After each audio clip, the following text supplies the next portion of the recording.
एक पैटर्न निकाल के देखना, जितनी भी कंपनियां भागी उन सारी कंपनियों का पैटर्न ये भी है कि वो चिटफट कंपनी हुआ करती थी और छुपके घोपचे में काम हुआ। घोपचा मतलब महाराष्ट्र में बोलते घोपचा मतलब छुप छुप के छोटे से कोने में काम हुआ। आरसीएम, जब भी आप आरसीएम वर्ल्ड विजिट करेंगे आपको पता चलेगा कि कितनी बड़ी कंपनी है, कितने एकड़ में फैक्ट्री दी है और कितने बड़े लेवल पे पूरी आरसीएम कंपनी काम करती है। अगर छुप छुप के आरसीएम को काम करना होता तो विपिन सर यहाँ पे नहीं आते, विपिन सर मुझे यहाँ पे नहीं लेके आते।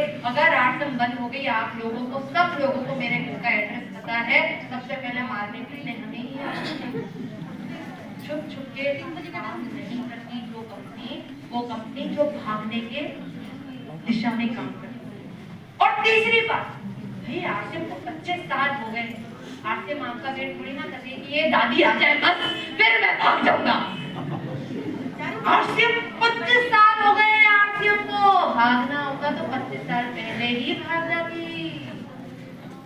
आप एक ऐसे सिस्टम में आए हैं जहाँ पे एथिकल तरीके से काम होता है और एथिकल तरीके से ही लोगों को आरसीएम में लाया जाता है। हेल्थ के ऊपर काम हुआ जाता है, आरसीएम में संस्थाओं के ऊपर काम हुआ जाता है। मैं जितनी भी देर यहाँ पे काम करने आई हूँ, जितना भी आपने देखा है मेरे को, मैंने जितनी भी स्पीच दी है, आपने जो भी मेरे हाथ सुना है वो यही देखा होगा कि मैं एकदम इस आधुनिक समाज की लड़की, एक आधुनिक समय की लड़की भी आपसे प्रणाम करके ही बात कर रही हूँ। आप भले ही कितने भी बड़े हो, कितने भी एक्सपीरियंस में बड़े हो, कुछ भी हो, हूँ मैं शायद आपकी अपलाई पर, फिर भी आपको धोख देके, नमन देके मैं हमेशा आपको रीड करूंगी, क्योंकि मैं भारतीय संस्कृति की महिला हूँ, भारतीय संस्कृति की लड़की हूँ। आधुनिकता में तो वो हमेशा देश नीचे गए हैं। इंग्लैंड का कल्चर अपना रहा है तो वो आगे बढ़ गया, यूएस का कल्चर अपना रहा है तो वो आगे बढ़ गया, कोरिया का कल्चर अपना रहा है तो कोरिया आगे बढ़ गया, जापान का कल्चर अपना रहा है तो वो आगे बढ़ गया। हम सारे इंडियन भी ऐसे हो रहे हैं जो इंडिया का कल्चर नहीं अपना रहे हैं, बाहर का कल्चर अपना रहे हैं। अगर इंडिया में रहना है, इंडिया में काम करना है तो इंडिया के कल्चर के हिसाब से काम करना पड़ेगा ना। आरसीएम एक ऐसी कंपनी है जो संस्थानों के साथ साथ हेल्थ के ऊपर बात करती है, हेल्थ के ऊपर काम करती है, आपके जीवन को, आपके स्वास्थ्य को सुरक्षित रखने के ऊपर काम करती है। ऐसी कोई सी भी कंपनी नहीं होगी जो महिला सशक्तिकरण के ऊपर इतना बड़ा काम करती है जितना आरसीएम।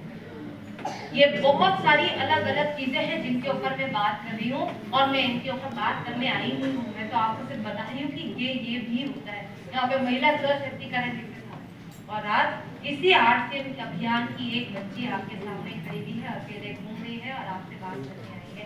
एक बार जोरदार तालियां हो जाए।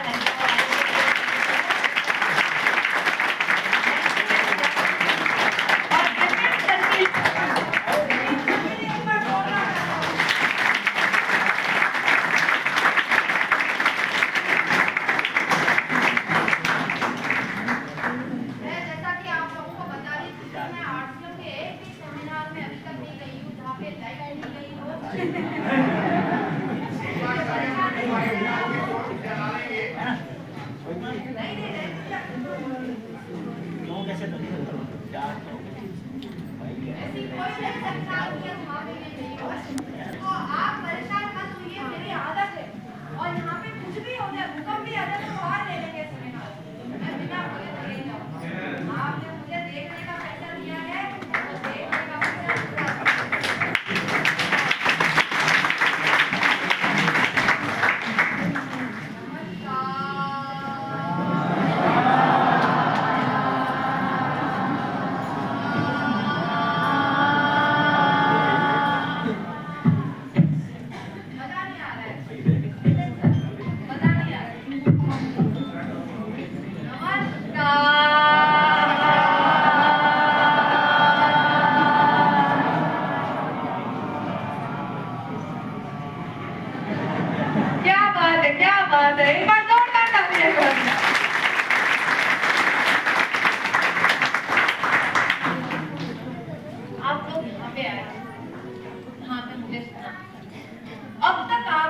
दिमाग में एक निर्णय बना लिया होगा आरसीएम अच्छा है या बुरा है, पागलों का काम है या अच्छों का काम है। मेरे साथ साथ एक लाइन बोलेंगे जो मेरे पापा ने मुझे सिखाई है और मेरे पापा ने बोला है, बोलेंगे मेरे साथ साथ? यस। सब बोलेंगे पीछे वाले? यस। मेरे साथ साथ बोलिए, जो जैसा होता है, जो जैसा होता है उसको वैसा मिलता है। उसको वैसा मिलता है। जो जैसा होता है, जो जैसा होता है उसको वैसा मिलता है। उसको वैसा मिलता है।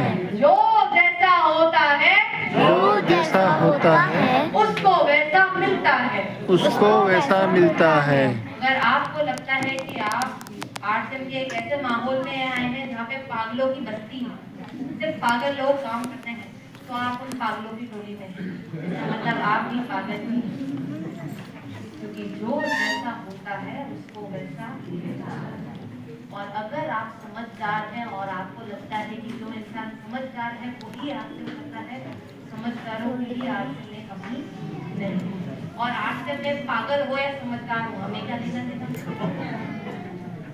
आरसीएम में एक पागल इंसान 50,000 टीवी करे और समझदार इंसान 50,000 टीवी करे, कौन सा ज्यादा बड़ा टीवी? दोनों ही सेम टीवी। तो आरसीएम में ऐसा है कि कोई भी आओ, जब बिजनेस करोगे तो सबको जो बेनिफिट है वो आरसीएम में मिलेंगे। पागल को भी मिलेंगे, समझदार को भी मिलेंगे, महिला को भी मिलेंगे, पुरुष को भी मिलेंगे, मुस्लिम को भी उतने ही मिलेंगे जितने सिख ईसाई। आरसीएम ही एक ऐसी कंपनी है पूरे इंडिया में जो धर्म नहीं पूछता, जात नहीं पूछता, आपका जेंडर नहीं पूछता, कुछ भी नहीं। एक्सपीरियंस आप आइए, जो सम्मान शौहरत मेरे पापा को मिली हो, शायद मेरे पापा को 25 साल लगे हैं, मेरे पापा को 25 साल लगे, पर शायद मेरे पापा ने 25 साल में किया वो शायद आज आप 5 से 10 सालों में कर सकते। मेरे पापा ने जब आरसीएम में काम करना चालू किया था ना, तो सिर्फ एक किट आता था और उस किट से मेरे पापा ने करोड़पति बन गए। आज आरसीएम में 400 से भी अधिक, कितने? 400 से भी अधिक प्रोडक्ट है जो आरसीएम ने, जो पापा ने, मेरे पापा ने मुझे सिखाया, 25 साल में किया, हर गारंटी के साथ में आप 10 साल में कर ही सकते हैं। नहीं मिलता है इंसान को मिलेगा, जो जैसा होता है उसको वैसा मिलता है। मेरे पापा एक और कहानी सुनाते हैं। बारात समझते हैं सब लोग? बारात है ना, बारात में एक अनजानी बारात में एक शराबी को डाला, एक अनजानी बारात में शराबी को भेज दो, शाम तक उस शराबी को पता है कि मेरे को किसके साथ ढक्कन खोलना, क्योंकि शराबी की फितरत होती है हर इंसान को उसी तरह से देखना जो शराबी दिखता है। वो देखते पहले आंखों में बोलेगा, उसको समझ में आ जाता है पीने वाला इंसान है, रात में ढक्कन इसके साथ ही खोलना है। तो अगर शराबी को भी शराबी मिल जाता है, एक अनजानी बारात में, तो आप तो एक अच्छा काम ही करने जा रहे हैं। जो जैसा होता है उसको वैसा मिलता है, जो जैसा होता है उसको वैसा मिलता है। जो जैसा होता है उसको वैसा मिलता है। जैसा होता है उसको वैसा मिलता है। अगर अंजलि कोठारी की बोलते तो शायद अंजलि का भी बोलने का ढंग मुकेश कोठारी जैसा नहीं, क्योंकि जो जैसा होता है उसको वैसा मिलता है। आरसीएम डुप्लीकेशन का काम। अगर आप 30 मार्क्स खान निकले तो आपकी डाउनलाइन भी कुछ 30 खान से कम नहीं मिलेगी। जो जैसा होता है उसको वैसा मिलता है। विपिन सर की एक बहुत अच्छी बात है, जब भी मैं उनसे मिलती हूँ तो हंस के मुस्कुरा के बात करते हैं, और खरीदार वालों के साथ भी यही केस है कि जो जैसा होता है उसको वैसा मिलता है। विपिन सर के लिए जोरदार तालियां। आप सारे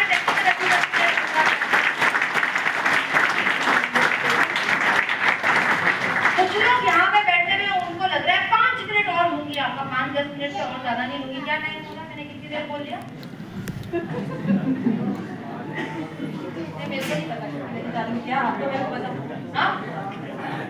15 मिनट आपके 5 से 15 मिनट के बीच में और लूंगी आपके। भागना, इधर ही रहना, ठीक।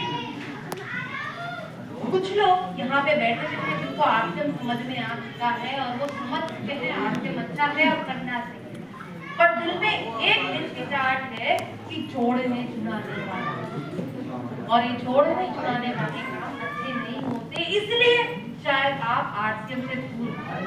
तो एक काम समझो, एक कॉन्सेप्ट, हम सब लोग के घर पे एक दादाजी है, दादाजी के 4 बच्चे, चारों बच्चों के 2-2 बच्चे, उनके भी बच्चे और उनके भी बच्चे।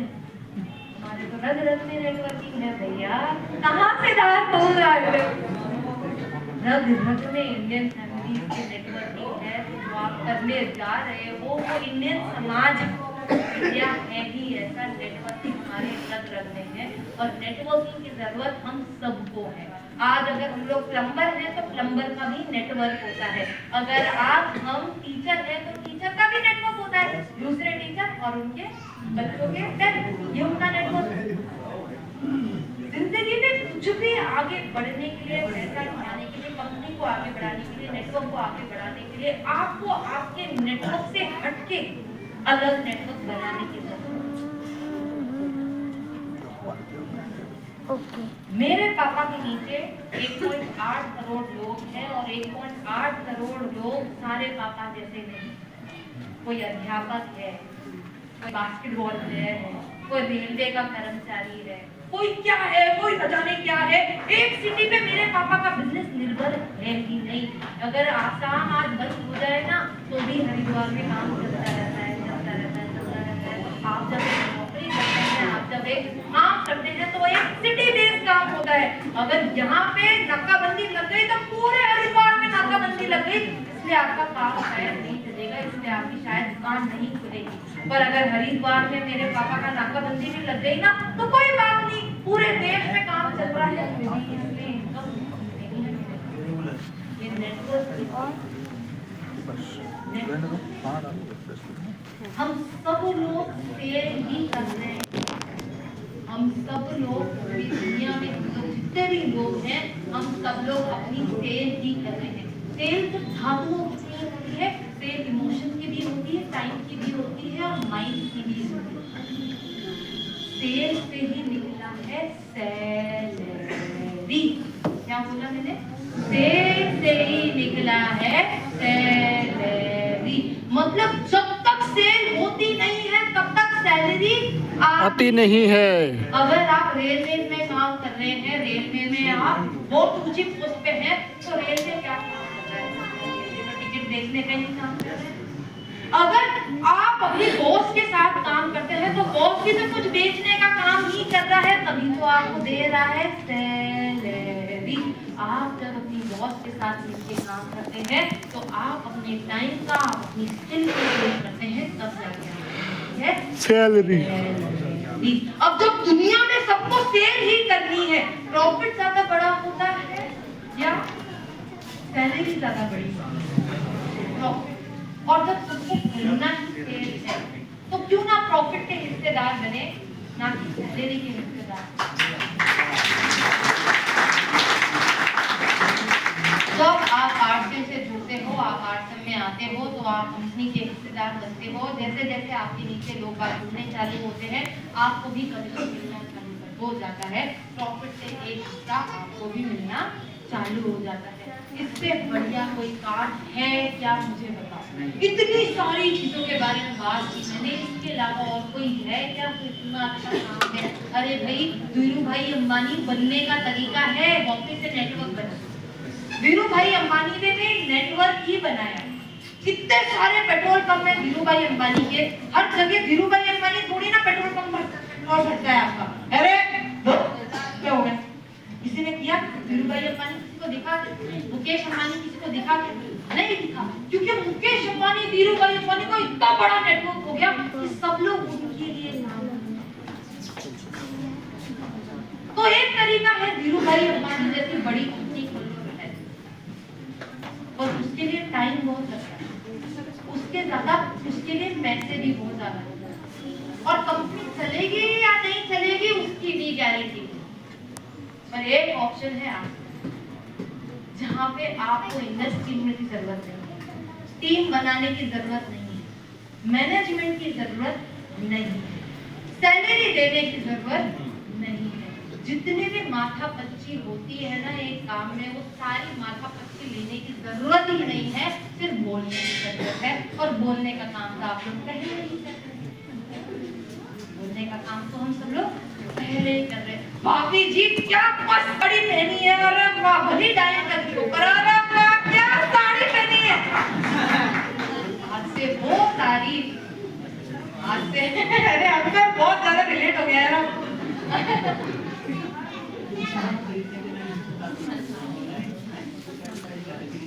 जो तारीफ आप दूसरी चीजों की कर रहे हैं, अब वो आश्रम की प्रोडक्ट की करनी भाई। 3 इडियट्स मूवी, अरे बहुत शानदार मूवी, इतनी अच्छी मूवी, कमीशन मिल रहा है ना 3 इडियट्स का बात करने के। जब आर्टिस्ट की बात करोगे, सेल आपके नीचे होगी तो आपको कमीशन मिलेगा। तो तारीफ तो उसकी करो ना जिससे कुछ मिल रहा हो।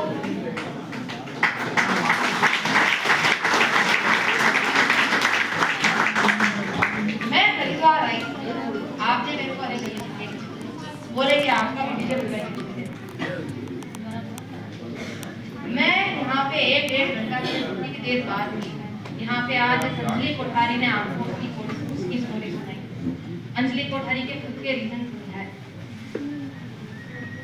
और याद हो आपको कि आगे पहले मैंने आपसे एक क्वेश्चन पूछा। क्या था वो क्वेश्चन? हाथ पे रखो, रखो रखो, हाथ पे रखो, हाथ रखो और फिर से ऐसे गोल गोल करके अपने दिल से।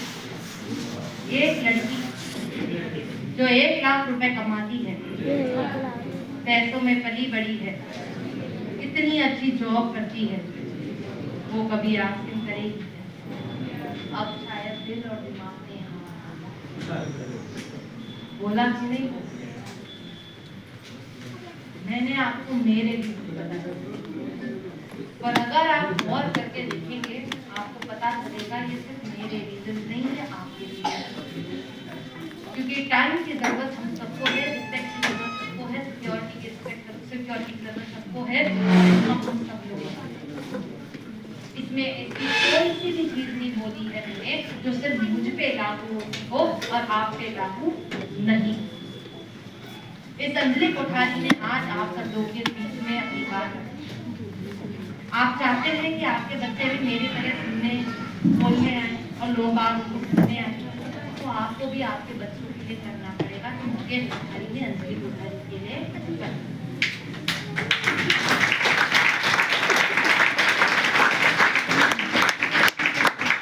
बच्चे स्कूल में बहुत मजाक उड़ाते थे ना मेरा, तो मजाक अभी भी कम नहीं होता,